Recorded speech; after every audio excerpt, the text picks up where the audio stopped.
Hubo un día en que Dios no envió señales, no envió profetas, no envió advertencias. Simplemente decidió borrar al mundo. Millones de personas murieron ahogadas mientras una sola familia sobrevivía, encerrada en una estructura de madera, flotando sobre cadáveres y silencio. Esta no es la historia infantil que te contaron. Es el primer apocalipsis de la humanidad. La mayoría imagina animales, arcoíris y esperanza cuando escuchan el nombre de Noé. Pero la Biblia revela algo completamente distinto. Un Dios que se arrepiente, una humanidad considerada irrecuperable y una decisión extrema, definitiva. Sin embargo, antes de llegar a ese momento, hay algo inquietante que debes saber. El mundo que Dios decidió destruir se parecía más al nuestro de lo que imaginamos. Para entender la magnitud del juicio, debemos primero entender el silencio que precedió a la tormenta. Un silencio habitado por un hombre que simplemente intentaba vivir bien en medio del caos.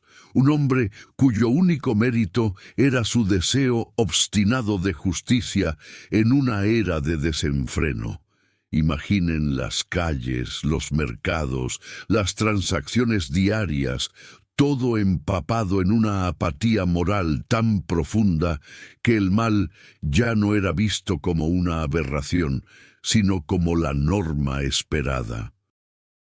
Era en este ambiente saturado de violencia normalizada y corrupción rampante, donde la línea entre lo permitido y lo impío se había desvanecido, que encontramos a Noé, un hombre que, antes de ser un constructor de arcas, era simplemente un padre y un esposo.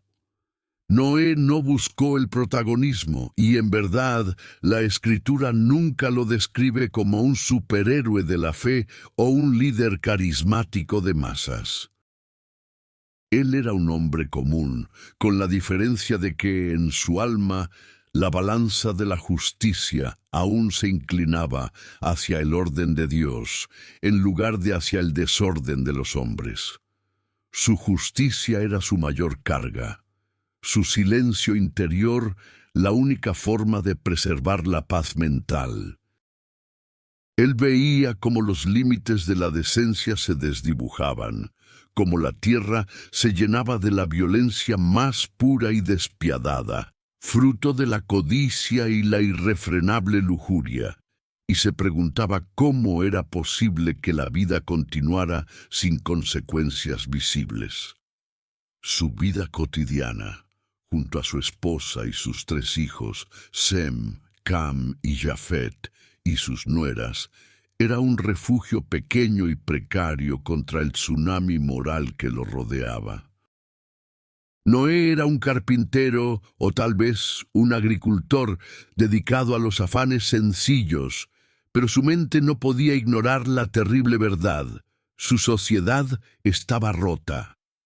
Mientras los demás se entregaban al comer, beber y casarse sin ninguna preocupación por la eternidad, Noé caminaba con Dios, no de forma ostentosa, sino como quien se aferra a la única cuerda de salvación en un mar revuelto. Su piedad no lo hacía perfecto, pero lo hacía sensible al dolor de Dios. Es precisamente esta sensibilidad al corazón divino, esta obstinación por vivir correctamente en un tiempo donde lo correcto era ridiculizado, lo que lo apartó del resto. Si te identificas con la sensación de no encajar, de sentir que tu fe te aísla en un mundo que celebra lo trivial y lo violento, entonces estás conectado con el fardo que Noé cargó mucho antes de que cayera la primera gota de lluvia.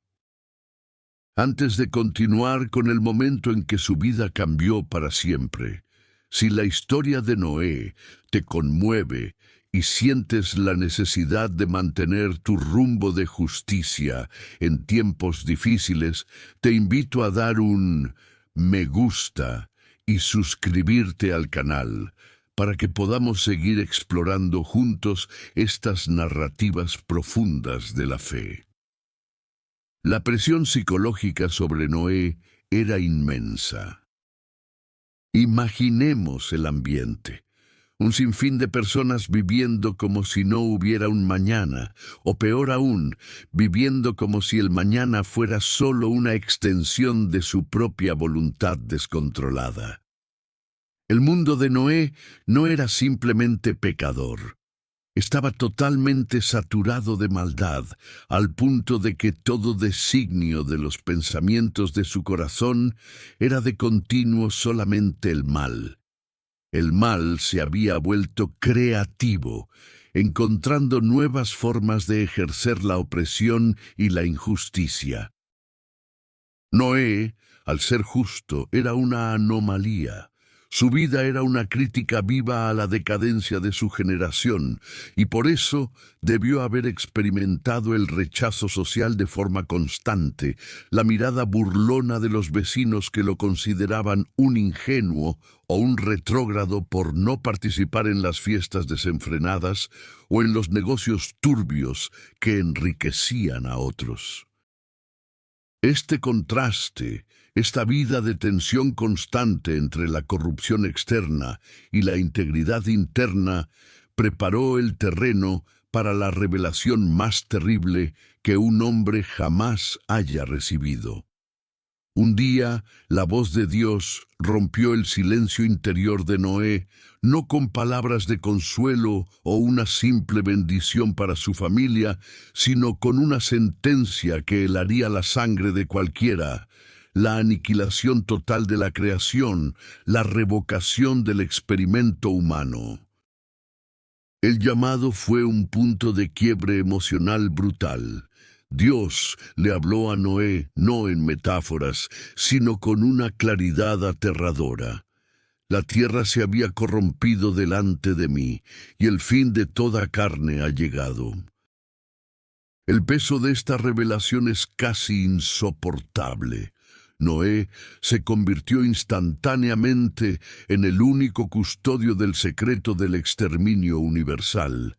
La única persona viva que sabía que en un futuro cercano el sol saldría sobre la faz de la tierra solo para presenciar la muerte y la devastación total. Piensen en el miedo, la duda que debió haberlo asaltado. ¿Cómo asimilar una orden de construir una estructura de dimensiones colosales, algo nunca antes visto ni imaginado, para salvar a su familia y a parejas de animales, todo esto sin que existiera la menor señal natural de una inundación, mucho menos de un diluvio global? La voz divina fue firme, detallando las medidas exactas, el material, madera de gofer, y el propósito, un arca para salvarlos del juicio que vendría. Noé no fue consultado sobre la justicia de Dios, fue llamado a la obediencia radical. Su vida ya no le pertenecía.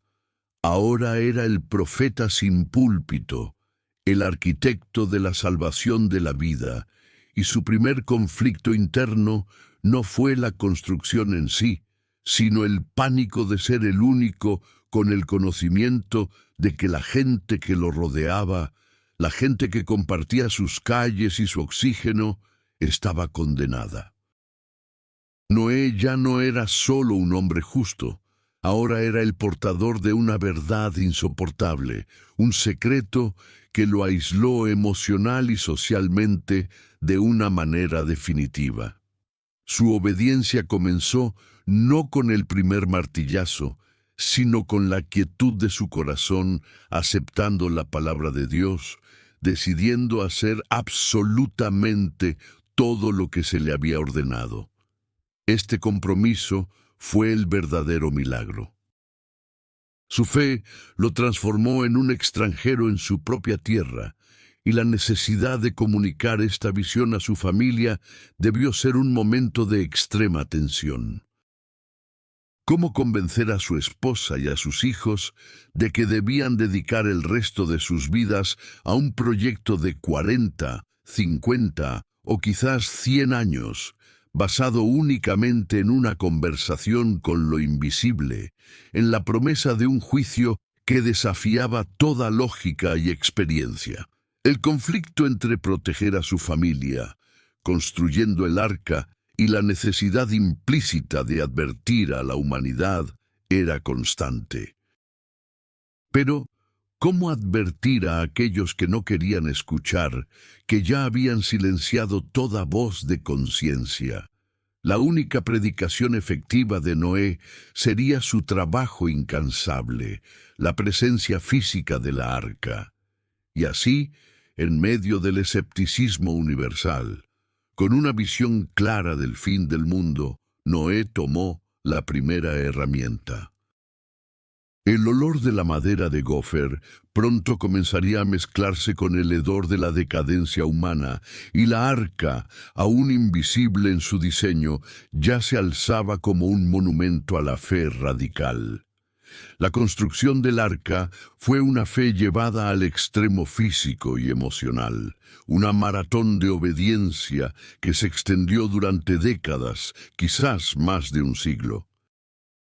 Pensemos en el desgaste de un trabajo masivo y sin precedentes, la tala, el transporte de la madera de gofer, el tratamiento con brea por dentro y por fuera para hacerla impermeable, y la elevación de una estructura que alcanzaría 3 pisos de altura con una longitud de 300 codos, un ancho de 50 y una altura de 30. Este no era un bote, era una edificación flotante, un testimonio mudo y colosal de una profecía que nadie creía. Cada martillazo de Noé y de sus hijos era un acto de predicación, una declaración pública de que el juicio venía, aunque el cielo permaneciera azul y el sol quemara con normalidad. Durante la mayor parte de la vida de sus hijos, lo único que conocieron fue el proyecto del arca, el constante olor a madera y brea, la suciedad del trabajo físico y la incredulidad de sus vecinos. La escala del proyecto era ridícula a los ojos de la gente, diseñada para flotar, pero construida en tierra firme, lejos de cualquier mar conocido. Esto no solo demandaba una fe extraordinaria en Dios, sino una paciencia casi divina para soportar el tedio de la repetición y la fatiga muscular diaria. El arca se erigía, lenta pero inexorablemente, como una burla monumental para el mundo, pero para Noé era la única esperanza. El escarnio público se convirtió en el compañero diario de Noé. La arca era visible desde lejos, un blanco fácil para el humor cínico y la burla organizada. Las generaciones que pasaban veían al viejo constructor y a su obstinada familia como fanáticos, como desequilibrados que desperdiciaban sus vidas en una quimera mística. El diluvio era un concepto ajeno. No solo no llovía como lo entendemos hoy, sino que la idea de que el agua pudiera cubrir las montañas más altas era sencillamente absurda para la ciencia y la experiencia de la época. Noé, el predicador de justicia, tuvo que enfrentar no solo el trabajo agotador, sino el aislamiento social más profundo. La gente probablemente hacía apuestas sobre cuándo se rendiría, o si la estructura simplemente colapsaría bajo su propio peso. Cada vez que Noé necesitaba comprar suministros o contratar ayuda, si es que la conseguía, debía enfrentar las risas y los cuchicheos, la presión de que sus hijos abandonaran ese proyecto lunático para ir a buscar una vida normal. Pero la fe de Noé era más resistente que la madera de gofer. Era una convicción arraigada en la palabra inmutable de Dios, y por eso Él siguió, ignorando el ridículo y la hostilidad, sabiendo que su fidelidad sería reivindicada, aunque su alma sufriera el precio del ostracismo. La arca no era un crucero lujoso, sino un cofre de salvación diseñado para la supervivencia. Las instrucciones divinas detallaban una estructura con 3 pisos o cubiertas, destinada a albergar no solo a la familia humana, sino también a la vasta variedad de vida animal, con provisiones suficientes para sostener a todos durante el tiempo que fuera necesario. Imaginemos la complejidad logística de esto, la planificación de establos, jaulas, compartimentos para alimentos y el sistema rudimentario de ventilación a través de una ventana superior o claraboya que servía como única abertura al cielo.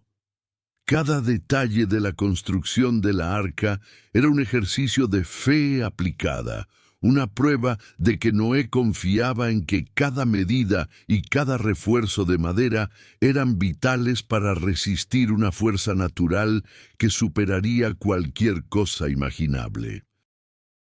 La arca, en su sombría funcionalidad, representaba el contraste entre la gracia de Dios y el juicio que venía. Para la familia, se convirtió en un refugio tangible, un espacio sagrado que los separaba, física y espiritualmente, del mundo condenado que los rodeaba.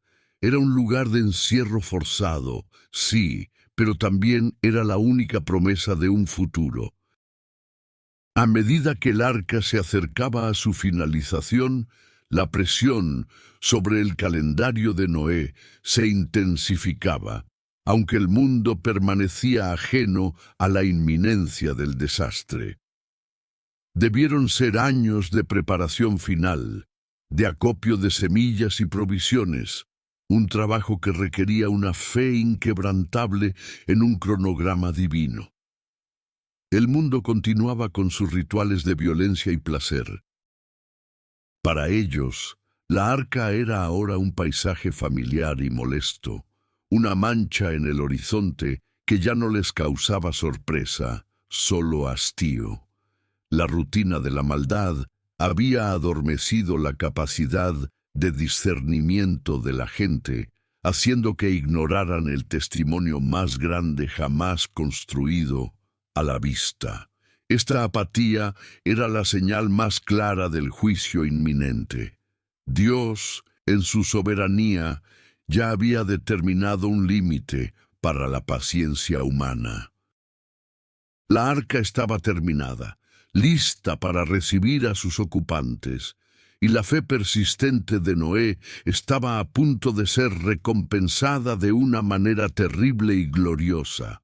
Ahora, la única cosa que faltaba era la señal, la confirmación de que el tiempo de la gracia había expirado y que el juicio final estaba por comenzar. Entonces el último aviso de Dios llegó, no al mundo, sino a Noé. Solo 7 días más. La orden era específica: entrar al arca con su esposa, sus hijos y sus nueras, y los animales, 7 de los limpios y 2 de los inmundos. 7 días es un plazo asombrosamente corto, una ventana final para el arrepentimiento que la humanidad, cegada, ignoró por completo. Imaginemos la aceleración de los preparativos de la familia en esos últimos 7 días. La ansiedad de mover las provisiones finales, de asegurar todo, mientras la risa del pueblo se hacía más fuerte, más cruel, pues el tiempo de la supuesta profecía se agotaba sin que hubiera una nube en el cielo. La fe de la familia de Noé fue probada hasta el límite, obligada a creer que esa estructura de madera que flotaría sobre el fin del mundo era su única protección. Noé, el hombre de fe paciente, ahora se enfrentaba al reloj de Dios. En esos días finales, La arca se transformó de un proyecto de construcción en un refugio vivo. El milagro comenzó antes de que las nubes se reunieran. Durante esos últimos 7 días, un fenómeno extraordinario se desarrolló ante los ojos de un mundo que se negaba a verlo: la reunión de la creación. La Escritura nos dice que los animales vinieron a Noé, no que él salió a cazarlos o capturarlos. Esto significa que manadas y parejas de seres vivos, desde los más grandes y feroces hasta los más pequeños, comenzaron a moverse instintivamente hacia la arca. Piensen en el asombro y el caos controlado que se apoderó del sitio de construcción. La arca, que por décadas había sido un monumento a la locura humana, se convirtió de repente en un imán para la vida salvaje. Las personas que se acercaron a burlarse debieron haberse detenido, paralizados por la visión de depredadores y presas caminando juntos en paz, convergiendo en la única puerta de madera. Era la naturaleza rindiendo testimonio a la orden de Dios. Noé y su familia, que habían trabajado con madera y brea, ahora se convirtieron en pastores de la creación, guiando a cada criatura a su compartimento. Este acto sobrenatural de obediencia animal fue la advertencia más fuerte y final que la humanidad ignoró. Los observadores debieron racionalizar la escena, quizás diciendo que era un circo, pero en el fondo debió haber una punzada de miedo, el miedo a lo inexplicable, que pronto sería reemplazado por el terror. Los últimos 7 días debieron ser una mezcla de frenesí y solemnidad para la familia. Mientras fuera, la incredulidad era total. La fiesta y el desenfreno alcanzaban su clímax, ajenos al espectáculo de la entrada de los animales. Noé tuvo que tomar la decisión irreversible de dejar atrás el mundo que conocía. No podía llevar a sus padres, ni a sus amigos lejanos, ni a cualquier otra persona que no hubiera creído y entrado. Su obediencia era total, su enfoque singular. Imaginen el último atardecer. La rampa estaba colocada. Uno a uno, los 8 miembros de la familia subieron a la arca. La sensación de ruptura definitiva con el mundo debió ser abrumadora. El silencio antes de la lluvia debió ser el momento más ruidoso de sus vidas, un silencio cargado de las últimas risas y los gritos de la indiferencia que llegaban desde la distancia. La puerta, que por años había estado abierta como una invitación silenciosa, estaba ahora a punto de cerrarse, simbolizando la línea inmutable entre la gracia que espera y el juicio que llega sin demora. Ellos entraron, no sabiendo exactamente cuándo sucedería, solo sabiendo que Dios había ordenado el encierro. Y entonces sucedió el momento más crítico y definitivo de la historia. La puerta se cerró, pero no por la mano de Noé ni de sus hijos. La Escritura dice, de manera sombría, que Jehová cerró la puerta detrás de él. Este es el punto de no retorno, el instante en que el tiempo de la gracia expiró para esa generación. Para Noé, encerrado dentro con el sonido de los animales y el aliento de su familia, el cierre de la puerta debió haber sonado como el portazo de la esperanza, el fin de una era. Para los que estaban afuera, debió haber sido inicialmente otro motivo de burla, pensando que el profeta loco finalmente se había encarcelado a sí mismo. Pero a medida que pasaban las horas y quizás notaban la primera señal anómala en el cielo, o sentían la tierra temblar bajo sus pies, ese sonido de la madera maciza sellándose con brea, se habría convertido en el sonido más aterrador que jamás habían escuchado. La puerta cerrada era la evidencia física e innegable de que Dios había intervenido y de que el destino estaba sellado. Si te hubieras encontrado afuera en ese momento, ¿qué te hubiera detenido de entrar? Comenta: solo la fe me salva. El diluvio no fue una llovizna persistente, sino una catástrofe cósmica. La Escritura no habla solo de la lluvia que cae, sino de las fuentes del gran abismo que se rompieron, como si el planeta mismo se hubiera desgarrado. Agua saliendo desde lo profundo de la tierra, combinada con compuertas celestes, abriéndose.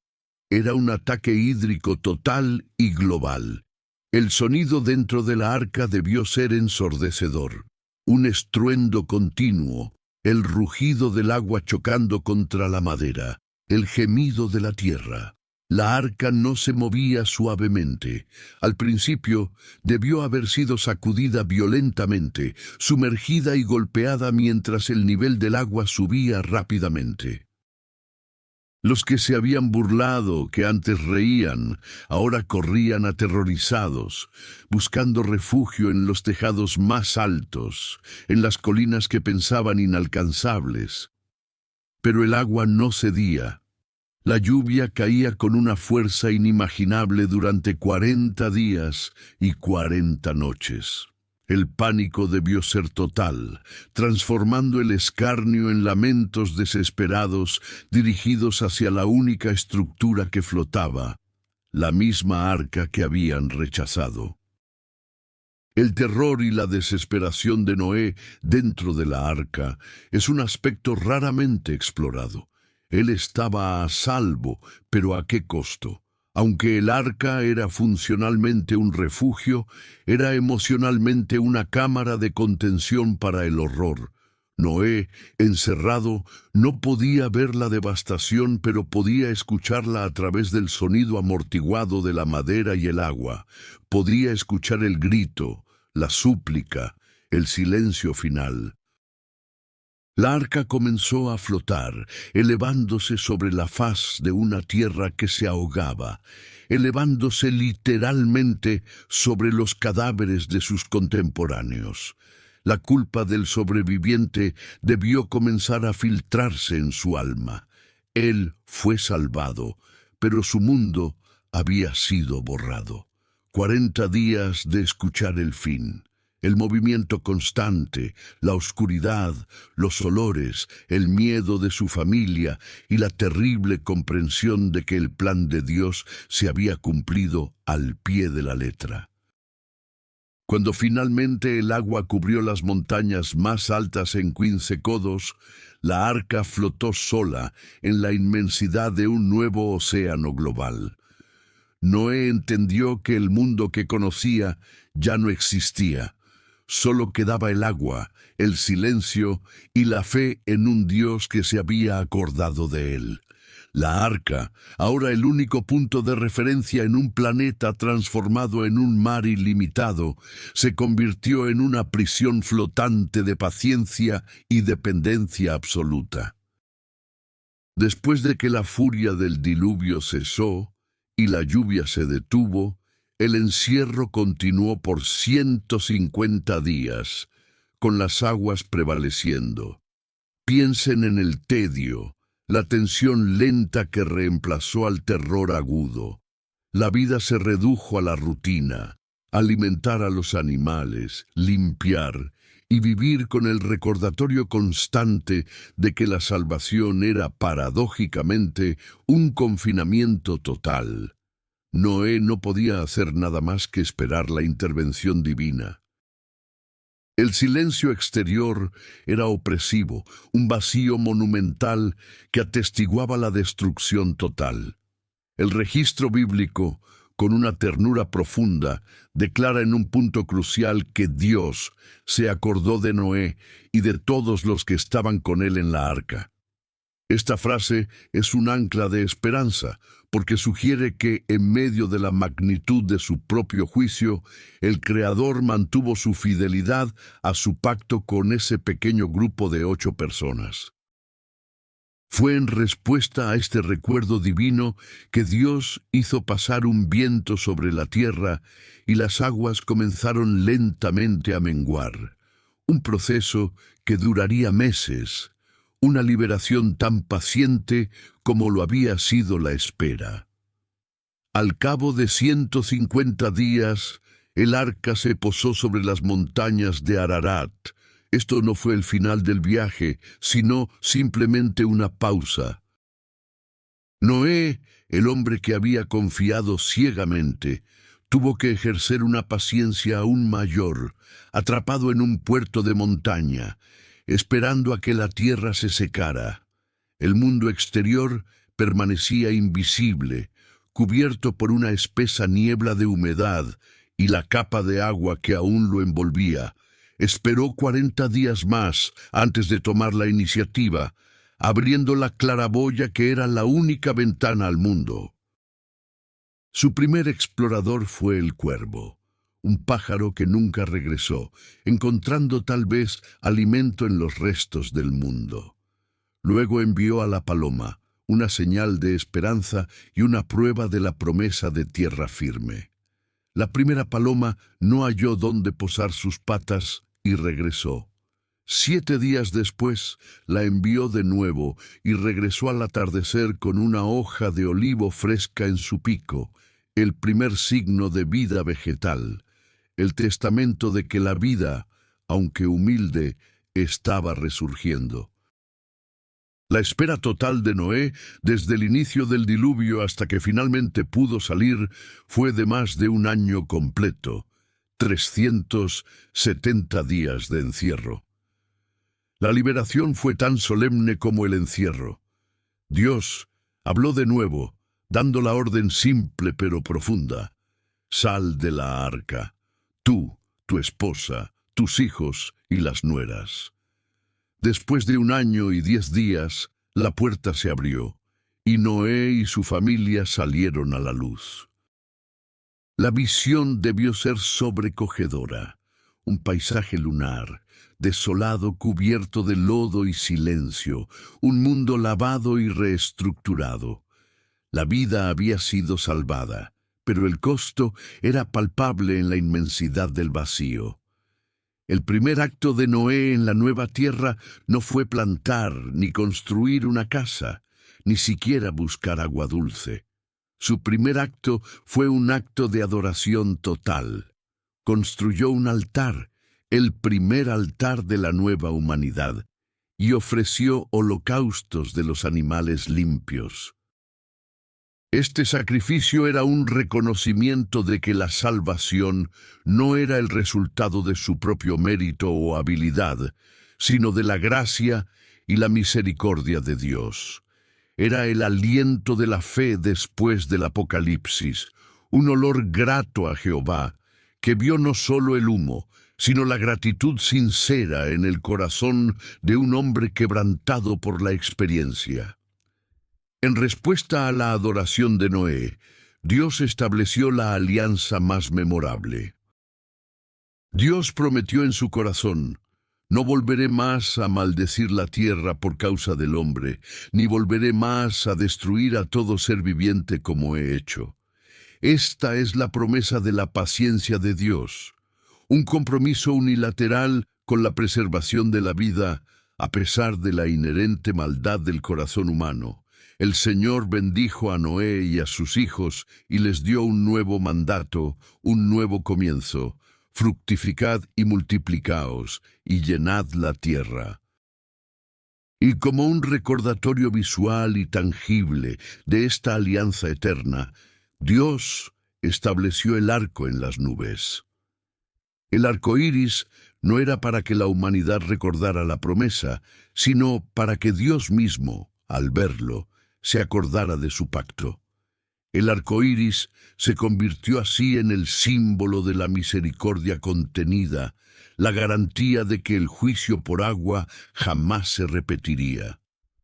Noé había recibido la bendición, el mandato y la promesa, pero el trauma de sobrevivir al fin del mundo no desaparece tan fácilmente. La vida después del diluvio reveló la vulnerabilidad y fragilidad que Noé cargaba. Después de todo el terror y la fe radical, Noé, el patriarca de la nueva humanidad, se convirtió en agricultor. Un día plantó una viña, bebió del vino y se embriagó, quedando descubierto y avergonzado en su tienda. Este episodio, cargado de conflicto familiar y vergüenza, es inquietante y profundamente revelador. Sobrevivir al apocalipsis no elimina la mancha del pecado ni cura el trauma humano. Noé era justo, pero no perfecto. Su embriaguez puede haber sido una liberación inconsciente de la tensión y el dolor acumulado, una búsqueda de escape de la inmensidad de lo que había vivido, una inmensidad que lo dejó espiritualmente agotado. El fin del mundo no eliminó la fragilidad humana. El mundo fue reiniciado, pero la tendencia al error persistió. La historia de Noé es, en última instancia, una confirmación inmutable de la verdad bíblica. La fe de un hombre salvó a la humanidad del juicio de Dios, pero ese mismo hombre no pudo salvarse a sí mismo de la fragilidad de su propia naturaleza. La salvación es por la gracia y el poder de Dios, y no por la perfección de Noé. La pregunta final que nos deja esta historia es, si hoy llegara otro diluvio y fuéramos salvados en un arca, ¿quién seríamos después? ¿Podríamos manejar el peso de la supervivencia? Si esta profunda inmersión en la historia de Noé te ha tocado el corazón, asegúrate de suscribirte para no perderte nuestras próximas narrativas bíblicas. Comenta qué parte de la historia de Noé te impactó más y comparte esta reflexión con alguien que necesite entender el peso real de la fe y el juicio. Gracias por acompañarnos en esta jornada de fe y reflexión.